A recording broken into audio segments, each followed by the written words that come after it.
ನಮಸ್ಕಾರ ಸ್ನೇಹಿತರೆ, ಮತ್ತೆ ರಾಜ್ಯದ ಮುಖ್ಯವಾದ ಮಾಹಿತಿಗಳನ್ನು ಡೀಟೇಲ್ ಆಗಿ ನೋಡೋಣ.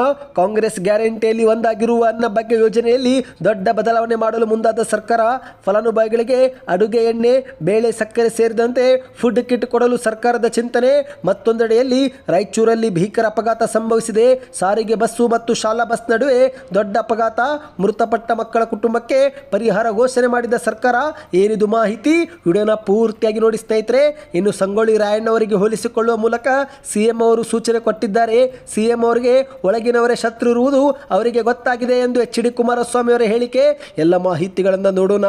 ಮತ್ತೊಂದೆಡೆಯಲ್ಲಿ ತಾವು ಕೂಡ ಮುಖ್ಯಮಂತ್ರಿ ಹುದ್ದೆ ರೇಸ್ನಲ್ಲಿ ಇದ್ದೀರಾ ಎಂದು ಮಾಧ್ಯಮಗಳ ಪ್ರಶ್ನೆಗೆ ಕಿಡಿಕಾರಿದಂತ ಬಿ.ಕೆ. ಹರಿಪ್ರಸಾದ್ ಅವರು, ನಾನು ರೇಸ್ನಲ್ಲಿ ಓಡುವ ಕುದುರೆನೂ ಅಲ್ಲ, ಕತ್ತೆನೂ ಅಲ್ಲ ಎಂದು ಮಾಧ್ಯಮಗಳ ಮುಂದೆ ವಾಗ್ದಾಳಿ ಮಾಡಿದ್ದಾರೆ. ಎಲ್ಲ ಮಾಹಿತಿಗಳನ್ನು ನೋಡೋಣ. ಇನ್ನು ರಾಜ್ಯಾದ್ಯಂತ ಗಣೇಶ ಹಬ್ಬದ ಉತ್ಸವ. ಇದೇ ನಡುವೆ ಪ್ರಸಾದ ಪಡೆಯಲು ಕೂಡ ಷರತ್ತು ಜಾರಿಗೆ ಮಾಡಿದ ಕಾಂಗ್ರೆಸ್ ಸರ್ಕಾರ. ಅದಕ್ಕೆ ಕಿಡಿಕಾರಿದಂತ ಯತ್ನಾಳ್ ಅವರು. ಏನಿದು ಮಾಹಿತಿ? ಎಲ್ಲ ಸುದ್ದಿಗಳನ್ನು ಡೀಟೇಲ್ ಆಗಿ ನೋಡೋಣ. ಅದಕ್ಕಿಂತ ಮೊದಲು ಸ್ನೇಹಿತರೆ, ನೀವು ನಮ್ಮ ಚಾನಲ್ಗೆ ಮೊದಲು ಬಾರಿ ಭೇಟಿ ಕೊಡ್ತಾ ಇದ್ರೆ ಈಗಲೇ ಸಬ್ಸ್ಕ್ರೈಬ್ ಆಗಿ ಪಕ್ಕದಲ್ಲಿ ಕಾಣಿಸುವ ಗಂಟೆ ಕೂಡ ಒತ್ತಿದ್ರೆ ದಿನದ ಮುಖ್ಯವಾದ ಮಾಹಿತಿಗಳು ನಿಮಗೆ ಸಿಗುತ್ತವೆ. ಈ ಒಂದು ವಿಡಿಯೋಗೆ ಲೈಕ್ ಮಾಡಿ ವಿಡಿಯೋನ ಪೂರ್ತಿಯಾಗಿ ನೋಡಿ. ಮೊದಲನೇ ಮುಖ್ಯವಾದ ಮಾಹಿತಿ. ಶೀಘ್ರವೇ ರಾಜ್ಯ ಕಾಂಗ್ರೆಸ್ ಸರ್ಕಾರದ ಗ್ಯಾರಂಟಿಯಲ್ಲಿ ಒಂದಾಗಿರುವ ಅನ್ನಭಾಗ್ಯ ಯೋಜನೆಯಲ್ಲಿ ಒಂದು ದೊಡ್ಡ ಬದಲಾವಣೆ ಮಾಡಲು ಸರ್ಕಾರ ಮುಂದಾಗಿದೆ. ಹೌದು ಗೆಳೆಯರೆ, ಇದೀಗ ರಾಜ್ಯದ ಕಾಂಗ್ರೆಸ್ ಸರ್ಕಾರವು ಅನ್ನಭಾಗ್ಯ ಯೋಜನೆ ಫಲಾನುಭವಿಗಳಿಗೆ 5 ಕೆಜಿ ಅಕ್ಕಿ ಕೊಟ್ಟು ಉಳಿದ 5 ಕೆಜಿ ಬದಲಿಗೆ ಹಣವನ್ನು ಜಮಾ ಮಾಡಲಾಗುತ್ತಿದ್ದು, ಮುಂದಿನ ದಿನಗಳಲ್ಲಿ ಹಣವನ್ನು ಬಂದ್ ಮಾಡಿ ಫುಡ್ ಕಿಟ್ ನೀಡಲು ಸರ್ಕಾರ ಮುಂದಾಗಿದೆ. ಹೌದು, ಅಕ್ಟೋಬರ್ ತಿಂಗಳಿನಿಂದಲೇ ನೂತನ ವ್ಯವಸ್ಥೆ ಜಾರಿಗೆ ಬರಲಿದೆ ಎಂದು ಹೇಳಲಾಗುತ್ತಿದೆ. 5 ಕೆಜಿ ಅಕ್ಕಿ ಜೊತೆಗೆ ಅಡುಗೆ ಎಣ್ಣೆ, ಬೇಳೆ ಮತ್ತು ಸಕ್ಕರೆ ವಿತರಿಸಲಾಗುವುದು ಎಂದು ಹೇಳಲಾಗುತ್ತಿದೆ. ಸ್ನೇಹಿತರೆ, ಹೌದು, ಇಂದು ಕರ್ನಾಟಕದಲ್ಲಿ ಬಿಪಿಎಲ್ ಕಾರ್ಡ್ ಫಲಾನುಭವಿಗಳಿಗೆ 5 ಕೆಜಿ ಅಕ್ಕಿ ಜೊತೆಗೆ 170 ರೂಪಾಯಿಯನ್ನ ಡಿಬಿಟಿ ಮೂಲಕ ಪಾವತಿ ಮಾಡಲಾಗುತ್ತಿದ್ದು, ಆದರೆ ಮುಂದಿನ ದಿನಗಳಲ್ಲಿ ಈ ಒಂದು 170 ರೂಪಾಯಿ ಜಮಾ ಮಾಡುವುದನ್ನು ಬಂದ್ ಮಾಡಿ ಅದರ ಬದಲಿಗೆ ಬೇಳೆ, ಅಡುಗೆ ಎಣ್ಣೆ, ಸಕ್ಕರೆ ಮತ್ತು ಇತರೆ ಆಹಾರ ಸಾಮಗ್ರಿ ಒಳಗೊಂಡ ಒಂದು ಫುಡ್ ಕಿಟ್ ವಿತರಿಸಲು ನಿರ್ಧರಿಸಲಾಗಿದೆ ಎಂದು ಹೇಳಲಾಗುತ್ತಿದೆ. ಇನ್ನು ಈಗ ಬಂದಿರುವ ಮಾಹಿತಿ ಪ್ರಕಾರ ರಾಜ್ಯದ ಕಾಂಗ್ರೆಸ್ ಸರ್ಕಾರವು ಈ ಒಂದು ಬದಲಾವಣೆಯನ್ನ ಪ್ರಾಯೋಗಿಕವಾಗಿ ಒಂದು ಜಿಲ್ಲೆಯಲ್ಲಿ ಜಾರಿಗೆ ತರಲು ಮುಂದಾಗಿದೆ. ಹೌದು ಸ್ನೇಹಿತರೆ, ಈ ಒಂದು ನೂತನ ಬದಲಾವಣೆಯನ್ನ ಕರ್ನಾಟಕದ ಯಾವುದಾದ್ರೂ ಒಂದು ಜಿಲ್ಲೆಯನ್ನು ಆಯ್ಕೆ ಮಾಡಿ ಆ ಜಿಲ್ಲೆಯಲ್ಲಿ ಜಾರಿಗೆ ತಂದು ನಂತರ ಅದರಿಂದ ಜನರಿಗೆ ಹೆಚ್ಚು ಅನುಕೂಲವಾದರೆ ನಂತರ ಎಲ್ಲ ಜಿಲ್ಲೆಗಳಿಗೂ ಕೂಡ ಅನ್ವಯ ಮಾಡಲಾಗುತ್ತೆ ಎಂದು ಹೇಳಲಾಗುತ್ತಿದೆ. ಹೌದು ಸ್ನೇಹಿತರೆ, ಆ ಒಂದು ಜಿಲ್ಲೆ ಜನರ ಅಭಿಪ್ರಾಯ ಪಡೆದುಕೊಂಡು ನಂತರ ರಾಜ್ಯದ ಎಲ್ಲ ಜಿಲ್ಲೆಗಳಿಗೂ ಕೂಡ ಅನ್ವಯ ಮಾಡಲಾಗುತ್ತೆ ಎಂದು ಹೇಳಲಾಗಿದೆ. ಇಲ್ಲವೆಂದರೆ ಹಾಲಿ ಇರುವ ವ್ಯವಸ್ಥೆ ಆಗಿರುವ ಅಕ್ಕಿ ಮತ್ತು ಹಣವನ್ನು ನೀಡುವುದು ಮುಂದುವರೆಸಲಾಗುತ್ತೆ ಎಂದು ಹೇಳಲಾಗಿದೆ. ಇನ್ನು ನಿಮ್ಮ ಪ್ರಕಾರ 5 ಕೆಜಿ ಅಕ್ಕಿ ಕೊಟ್ಟು ಹಣವನ್ನು ಜಮಾ ಮಾಡಬೇಕು ಅಥವಾ 10 ಕೆಜಿ ಅಕ್ಕಿ ಕೊಡಬೇಕು ಅಥವಾ ಫುಡ್ ಕಿಟ್ ಕೊಡಬೇಕು? ನಿಮ್ಮ ಅನಿಸಿಕೆ ಏನು ಎಂಬುದನ್ನು ನೀವು ಕಮೆಂಟ್ ಮಾಡಿ. ಇನ್ನು ಇದೀಗ ಎರಡನೇ ಮುಖ್ಯವಾದ ಮಾಹಿತಿಗೆ ಹೋಗೋಣ.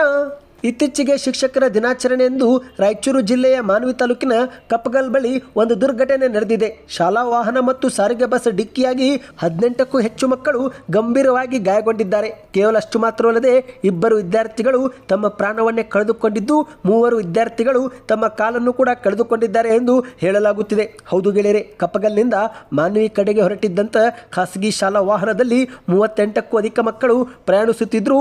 ಇದೇ ವೇಳೆ ಸಿಂಧನೂರು ಕಡೆಯಿಂದ ರಾಯಚೂರು ಜಿಲ್ಲೆಗೆ ಹೊರಟಿದ್ದಂತ ಸಾರಿಗೆ ಬಸ್ಸು ಏಕಾಏಕಿ ಮುಖಾಮುಖಿಯಾಗಿ ಭೀಕರವಾಗಿ ಡಿಕ್ಕಿಯಾಗಿದೆ. ಇದೇ ಒಂದು ಡಿಕ್ಕಿಯಾದ ಪರಿಣಾಮವೇ 4 ಮಕ್ಕಳು ತಮ್ಮ ಕಾಲು ಕೂಡ ಮುರಿದುಕೊಂಡಿದ್ದು, ಹಲವಾರು ಮಕ್ಕಳು ಗಂಭೀರವಾಗಿ ಗಾಯಗೊಂಡಿದ್ದಾರೆ ಎಂದು ಹೇಳಲಾಗುತ್ತಿದೆ. ಇನ್ನು ಈ ಒಂದು ಅಪಘಾತದಲ್ಲಿ ಮೃತಪಟ್ಟಂತ ಬಾಲಕರ ಕುಟುಂಬಕ್ಕೆ ಸರ್ಕಾರ 5 ಲಕ್ಷ ಪರಿಹಾರ ಮತ್ತು ಗಂಭೀರ ಗಾಯಗೊಂಡು ಚಿಕಿತ್ಸೆ ಪಡೆಯುತ್ತಿರುವ ವಿದ್ಯಾರ್ಥಿಗಳಿಗೆ 3 ಲಕ್ಷ ಪರಿಹಾರವನ್ನು ಘೋಷಣೆ ಮಾಡಿದೆ. ಸ್ನೇಹಿತರೆ, ಈಗ ಬಂದಿರುವ ಮಾಧ್ಯಮದ ಮಾಹಿತಿ ಪ್ರಕಾರ ಚಾಲಕನ ಮುಂಭಾಗದಲ್ಲಿ ಕುಳಿತಿದ್ದಂಥ ವಿದ್ಯಾರ್ಥಿಗಳಿಗೆ ಹೆಚ್ಚು ಗಾಯವಾಗಿದೆ. ಅತಿಯಾದ ವೇಗ ಮತ್ತು ನಿರ್ಲಕ್ಷ್ಯವೇ ಅಪಘಾತಕ್ಕೆ ಕಾರಣ ಎಂದು ಹೇಳಲಾಗುತ್ತಿದೆ. ಸ್ನೇಹಿತರೆ, ಇನ್ನು ಇದೇ ಒಂದು ಅಪಘಾತದಲ್ಲಿ 3 ವಿದ್ಯಾರ್ಥಿಗಳ ಕೈಕಾಲು ಛಿದ್ರಗೊಂಡಿವೆ ಎಂದು ಹೇಳಲಾಗಿದೆ. ಮಕ್ಕಳ ಪರಿಸ್ಥಿತಿ ನೋಡಿ ಪೋಷಕರು ಬಿಕ್ಕಿ ಬಿಕ್ಕಿ ಎತ್ತಿದ್ದು, ಪೋಷಕರ ಆಕ್ರಂದನ ಮುಗಿಲು ಮುಟ್ಟಿದೆ. ಹೌದು ಗೆಳೆಯರೆ, ಶಿಕ್ಷಕರ ದಿನಾಚರಣೆ ಎಂದು ಖುಷಿಯಿಂದ ಶಾಲೆಗೆ ಹೊರಟಿದ್ದಂಥ ವಿದ್ಯಾರ್ಥಿಗಳು ಈ ರೀತಿ ಅಪಘಾತಕ್ಕೆ ಈಡಾಗಿದ್ದಾರೆ.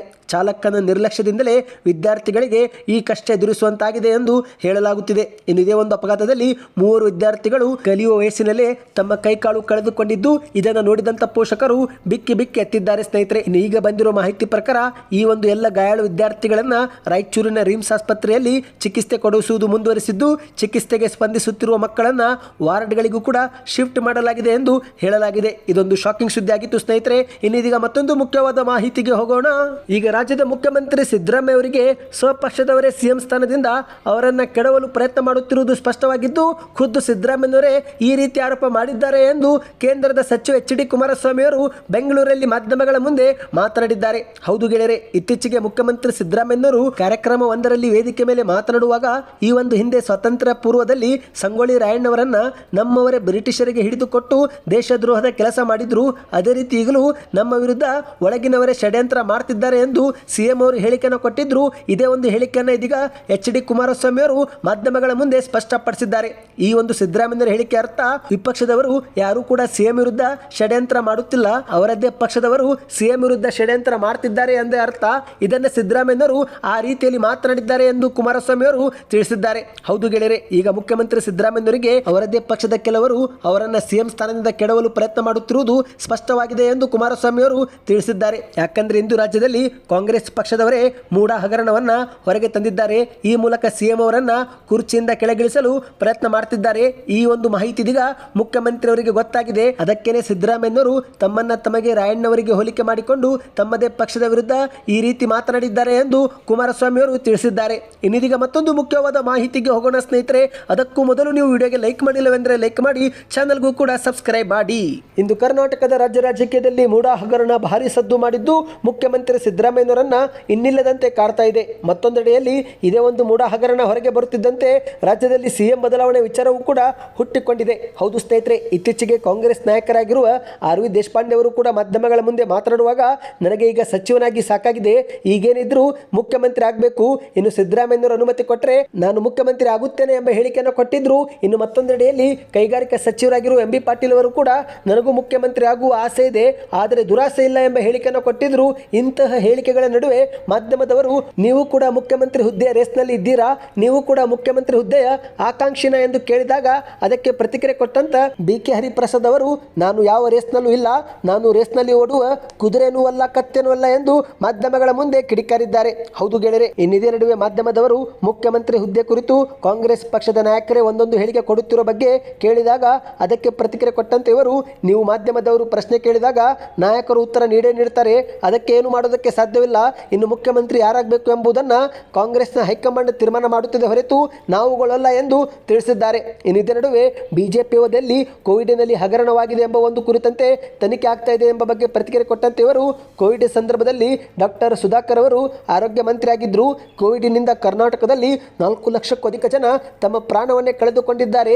ಇನ್ನು ಕೋವಿಡ್ ಲಸಿಕೆ ಕೊಡುವುದರಲ್ಲಿಯೂ ಕೂಡ ಏನೆಲ್ಲ ಅವ್ಯವಸ್ಥೆ ಆಗಿದೆ ಎಂಬುದನ್ನು ನಾವೆಲ್ಲರೂ ನೋಡಿದ್ದೇವೆ. ಈಗ ಈ ಕುರಿತಂತೆ ತನಿಖೆ ನಡೀತಾ ಇದೆ. ತನಿಖೆ ವರದಿ ಹೊರಗಡೆ ಬರಲಿ, ಒಂದು ವೇಳೆ ಅವರು ತಪ್ಪು ಮಾಡಿದ್ದರೆ ಅದಕ್ಕೆ ಶಿಕ್ಷೆ ಅನುಭವಿಸಲು ಕೂಡ ಅವರು ಸಿದ್ಧರಾಗಲೇಬೇಕು ಎಂದು ಮಾಧ್ಯಮಗಳ ಮುಂದೆ ತಿಳಿಸಿದ್ದಾರೆ. ಇನ್ನಿದೀಗ ಕೊನೆಯ ಮುಖ್ಯವಾದ ಮಾಹಿತಿಗೆ ಹೋಗೋಣ ಸ್ನೇಹಿತರೆ. ಇಂದು ರಾಜ್ಯಾದ್ಯಂತ ಭರ್ಜರಿಯಾಗಿ ಗಣೇಶೋತ್ಸವವನ್ನು ಆಚರಿಸುತ್ತಿದ್ದು ಇದೇ ನಡುವೆ ಕಾಂಗ್ರೆಸ್ ಸರ್ಕಾರ ಕೆಲವು ಷರತ್ತುಗಳನ್ನು ವಿಧಿಸಿದೆ. ಹೌದು ಗೆಳೆಯರೆ, ಈ ಬಾರಿ ಗಣೇಶ ಹಬ್ಬಕ್ಕೆ ಡಿಜೆಗೆ ಅವಕಾಶ ಇರುವುದಿಲ್ಲ, ಗಣೇಶನನ್ನು ರಸ್ತೆಗೆ ಅಡ್ಡಗಟ್ಟಿ ಕೂರಿಸುವಂತಿಲ್ಲ, ಸಾರ್ವಜನಿಕರ ಸಂಚಾರಕ್ಕೆ ಅಡ್ಡಿಪಡಿಸುವಂತಿಲ್ಲ ಮತ್ತು ಗಣೇಶನನ್ನು ರಾತ್ರಿ 10 ಗಂಟೆ ಮೊದಲೇ ವಿಸರ್ಜನೆ ಮಾಡಬೇಕು ಸೇರಿದಂತೆ ಹಲವಾರು ನಿಯಮಗಳನ್ನು ಜಾರಿಗೆ ತಂದಿದೆ. ಆದರೆ ಇದೇ ನಡುವೆ ಗಣೇಶನ ಪ್ರಸಾದದಲ್ಲೂ ಕೂಡ ಒಂದು ನಿಯಮ ಜಾರಿಗೆ ತಂದಿದ್ದಕ್ಕೆ ಯತ್ನಾಳ್ ಅವರು ಇದೀಗ ಮಾಧ್ಯಮಗಳ ಮುಂದೆ ಕಿಡಿಕಾರಿದ್ದಾರೆ. ಹೌದು ಗೆಳೆಯರೆ, ಗಣೇಶೋತ್ಸವ ಪ್ರಸಾದಕ್ಕೆ ಫುಡ್ ಸೇಫ್ಟಿ ಇಲಾಖೆಯಿಂದ ಲೈಸೆನ್ಸ್ ಪಡೆದಿರುವ ವ್ಯಕ್ತಿ ಅಥವಾ ಸಂಸ್ಥೆಗಳಿಂದ ಮಾತ್ರ ಪ್ರಸಾದ ಪಡೆಯಬೇಕು ಎಂಬ ನಿಯಮ ಜಾರಿಗೆ ತಂದಿದ್ದಕ್ಕೆ ಯತ್ನಾಳ್ ಅವರು ಇದೀಗ ಕಿಡಿಕಾರಿದ್ದಾರೆ.